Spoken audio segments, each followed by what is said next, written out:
Bonsoir à tous. Bienvenue dans notre live Telegram. Je pense que, comme je disais, je dois recommencer à le faire tous les dimanches soirs à partir de 20h30 sur notre canal Telegram. Euh, dans le live de ce soir, je dois parler de la procédure, donc notamment par quoi commencer, parce que il y a beaucoup de gens qui m'ont posé la question. Déjà, félicitations à tous les nouveaux bacheliers, à tous ceux qui ont obtenu le baccalauréat cette année. Et je suppose que vous mûrissez déjà l'idée de vouloir venir étudier en Belgique. Donc, c'est une bonne chose. Je tiens également à préciser que à la fin de ce live, comme j'ai eu l'habitude de le faire, ceux qui ont des questions pourront poser leurs questions en direct et je prendrai la peine de répondre. Alors, je disais que dans ce live, je dois parler de la procédure, donc par où commencer, par quoi commencer, donc parce que il est important déjà de savoir par quoi commencer la procédure, surtout lorsqu'on est intéressé de venir en Belgique. Je ne sais pas s'il faut que je patiente que des gens se connectent, mais bon, de toute façon, ceux qui vont manquer le direct, ils auront la possibilité de réécouter le direct, que ce soit ici ou sur le podcast, sur, comment ça s'appelle, Spotify. Ils auront également la possibilité de réécouter le podcast sur YouTube. Donc, sur la chaîne YouTube également, ceux qui ont manqué le live vont tout simplement réécouter ce que je vais dire ici. Donc, ils vont forcément rien manquer. Alors, déjà, c'est une bonne chose de vouloir venir étudier en Belgique. Il faut savoir que la Belgique est l'un des pays qui accueille chaque année de nombreux étudiants étrangers, bien que de plus en plus la procédure devient compliquée. Il faut quand même reconnaître que la Belgique est l'un des rares pays qui a un système non seulement d'enseignement de qualité, mais qui accepte beaucoup d'étudiants étrangers. Et d'ailleurs, c'est pourquoi de plus en plus, beaucoup d'étudiants sont intéressés par les études en Belgique. Non seulement par le système d'enseignement, mais également par le régime linguistique, parce qu'en Belgique, déjà, on parle le français, on parle le néerlandais, on parle l'allemand, on parle l'anglais. Donc, c'est intéressant pour les personnes qui veulent venir en Belgique. Et la Belgique est située au cœur de l'Europe. Euh, Lorsque vous décidez de vous lancer dans la procédure, forcément, vous posez la question de savoir par quoi je commence, par où est-ce que je dois commencer la procédure. Alors, je vais commencer par vous citer les 3 étapes essentielles de la procédure. Et pour ceux qui veulent entrer en possession de mon livret intitulé Étudier en Belgique, les 3 étapes essentielles, euh, dans lequel je vous explique de bout en bout ce qu'il faut faire euh, pour ce qui est de la procédure à suivre pour venir étudier en Belgique. Alors, les 3 étapes à suivre sont établir l'équivalence de votre diplôme de baccalauréat. Après avoir établi l'équivalence, il faut obtenir une inscription dans une université ou dans une haute école en Belgique. Et une fois que vous avez donc obtenu votre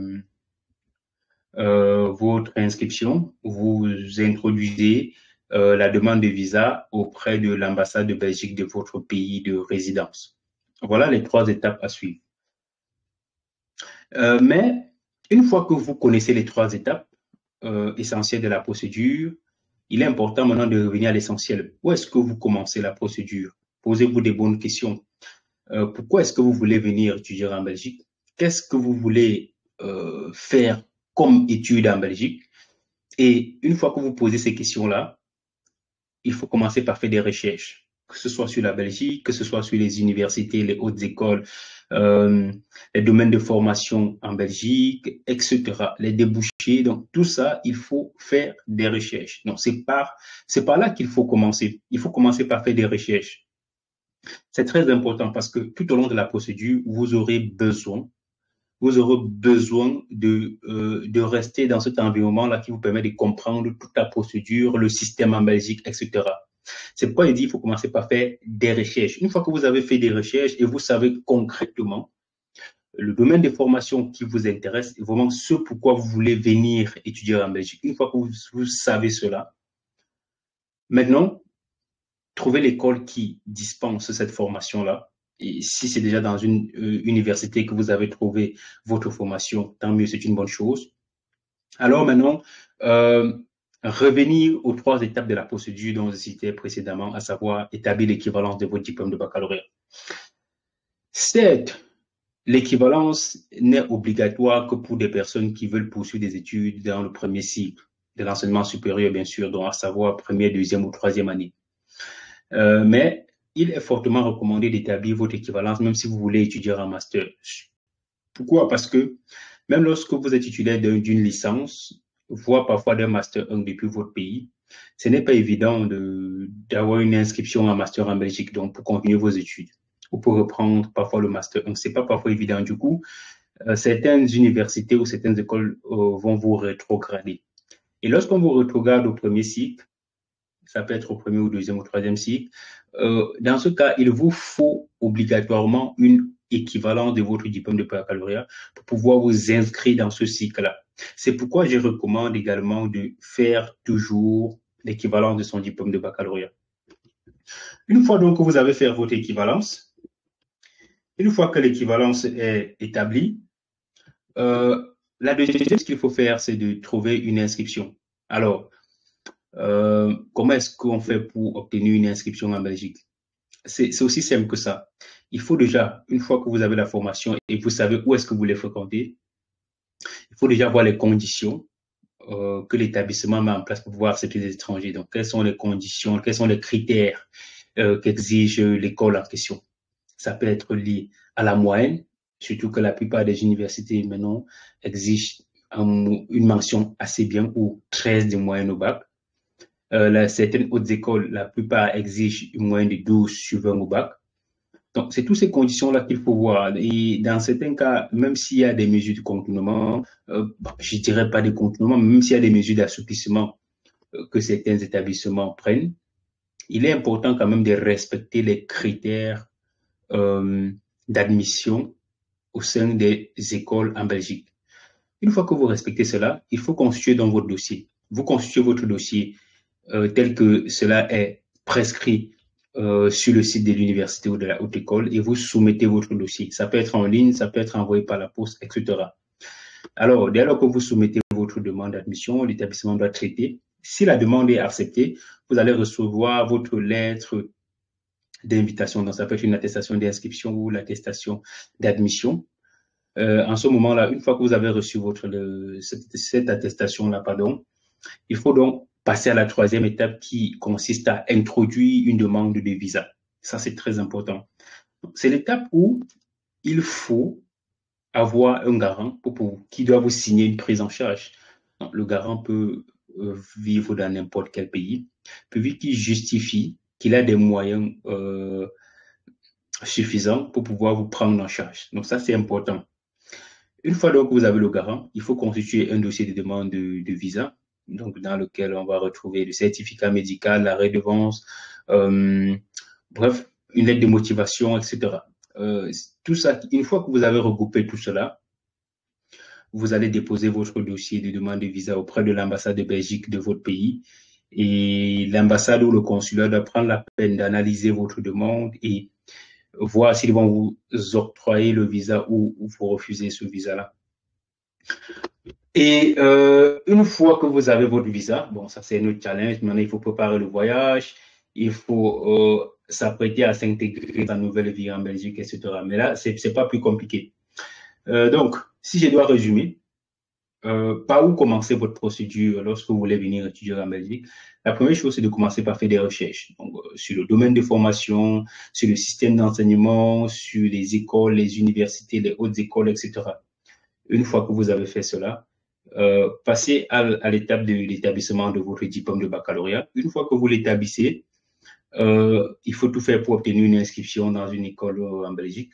Une fois que vous avez l'inscription, il faut maintenant ensuite introduire la demande de visa. Donc, voilà en gros les étapes qu'il faut suivre globalement, hein, qu'il faut suivre pour venir étudier en Belgique. Pour ceux qui veulent aller en profondeur et pouvoir effectuer les démarches d'eux-mêmes, n'hésitez pas à vous procurer mon guide complet, qui est un contenu vidéo dans lequel j'introduis, je vous explique ce qu'il faut faire étape par étape de vous-même jusqu'à l'obtention du visa. Un instant, SIP, Eto, je vais vous donner la parole, un instant. Donc, en gros, voilà ce qu'il faut faire, ce qu'il faut savoir lorsque vous voulez venir étudier en Belgique. Donc, maintenant, je vais prendre des questions. Ceux qui ont des questions, vous pouvez poser vos questions. Je vous écoute. Je donne la parole à qui? Il suffit juste de demander la parole et être bref. Donc, je vais prendre la peine de répondre à quelques questions avant de clôturer ce petit live qu'on doit devoir le faire tous les dimanches soirs afin de garder le contact. Alors, qui veut bien prendre la parole?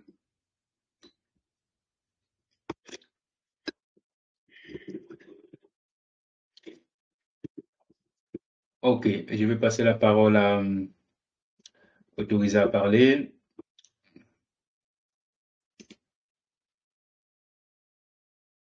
Alors, bonsoir Sip, il faut juste activer le micro et parler. Hein. Ah, d'accord, c'est bon.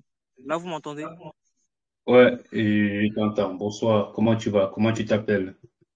Bonsoir, moi c'est Cyprien. Ah ouais, Cyprien et enchanté. Ok. bah, moi je suis en attente de ma demande de visa que j'ai faite le 12 juillet et Oui. le dossier est déjà en ligne, donc le dossier est parti en ligne le 17 août. Donc je pars pour un bachelier vu que j'avais jamais fréquenté à l'université au Cameroun. Donc je sais pas, c'est stressant.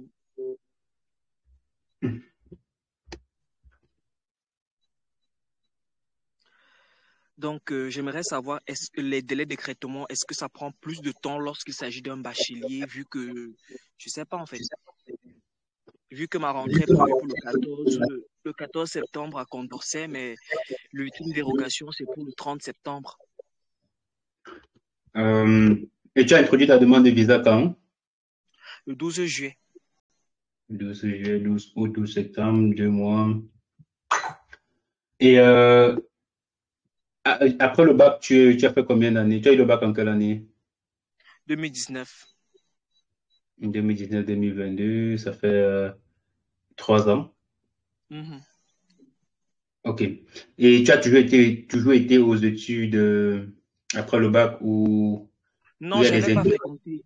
Non, j'ai pas fréquenté après le bac. J'ai vraiment pas fréquenté après le bac. Ah, ok. Donc, euh, il faut déjà savoir euh, que ce soit le bachelier ou le master, ça n'a pas trop d'impact sur le délai de traitement de la demande de visa. Donc, c'est vraiment du cas par cas. Ça dépend des profils, ça dépend du projet académique. Donc, comment est-ce que tu as défendu ton projet au niveau de campus? Je suppose que tu es au Cameroun. Oui, oui, oui, je suis au Cameroun. Ouais, au niveau de campus Belgique. Et à mon avis, vu que tu as introduit ta demande depuis le 12 juillet, à mon avis, bien que ce soit allé en ligne, voilà, je pense que tu auras une réponse favorable. Ça, c'est certain. Donc, c'est pas parce que c'est parti en ligne qu'il faut s'inquiéter, non. C'est vraiment du cas par cas. Que ce soit en master, que ce soit en bachelier, une fois que la demande va en ligne, c'est vrai que ça peut encore prendre plus de temps, mais moi, je dirais, je pense que d'ici peut-être au plus tard début septembre, je pense que tu auras normalement une réponse à ta demande. Ok. Oui, je comprends que ça Et soit assez stressant pour tout le monde, mais c'est toujours comme ça. Donc, c'est pas parce que c'est du bachelier, c'est pas parce que c'est non, ça n'a rien à voir. Donc, c'est vraiment du cas par cas. Si le dossier était complet, donc tout était en ordre et que l'entretien s'est bien passé. Euh, c'est vrai que le délai de traitement d'une demande de visa est de 3 mois. Donc, si l'Office des étrangers doit prendre tout ce temps-là, ça serait un peu compliqué. Mais je pense que vu qu'il y a eu moins de, cette année, il y a eu moins de demandes de visa, moins d'admission, moins de demandes de visa. Le peu de personnes qui ont pu introduire, peut-être comme toi, ont plus de chances d'avoir une réponse favorable, quoi.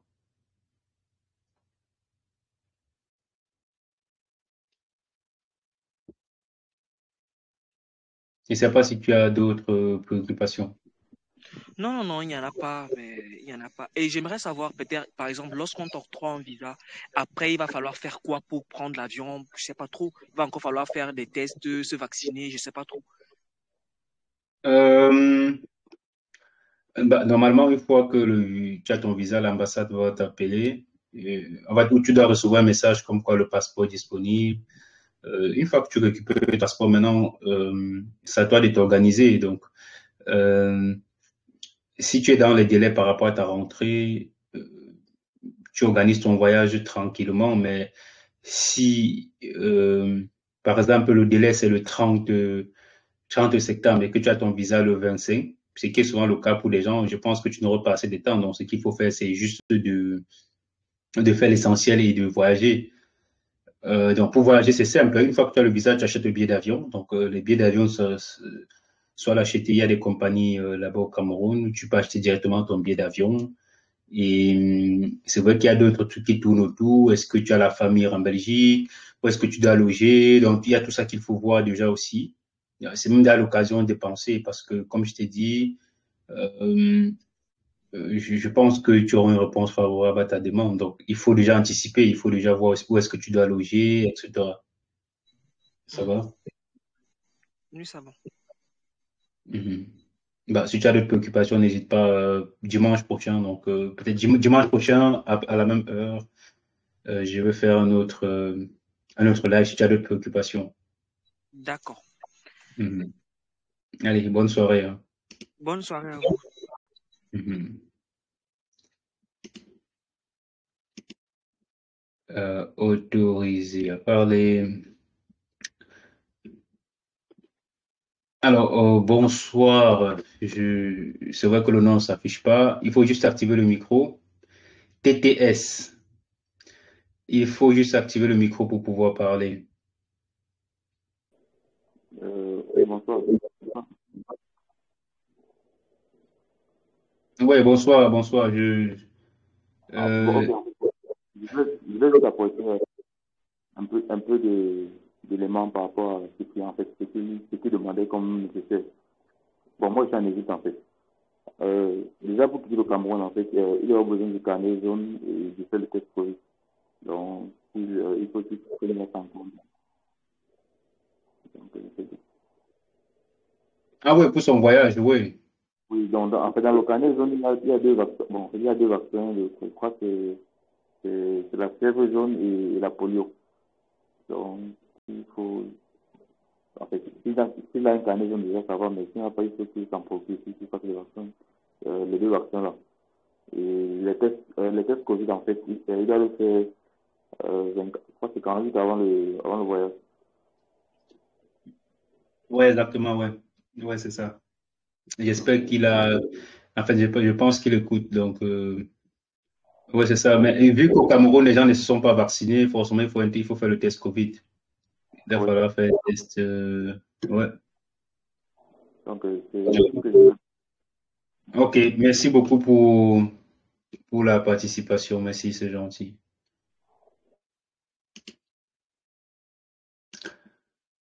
Alors, donc, merci vraiment d'avoir participé. Merci pour l'éclaircissement.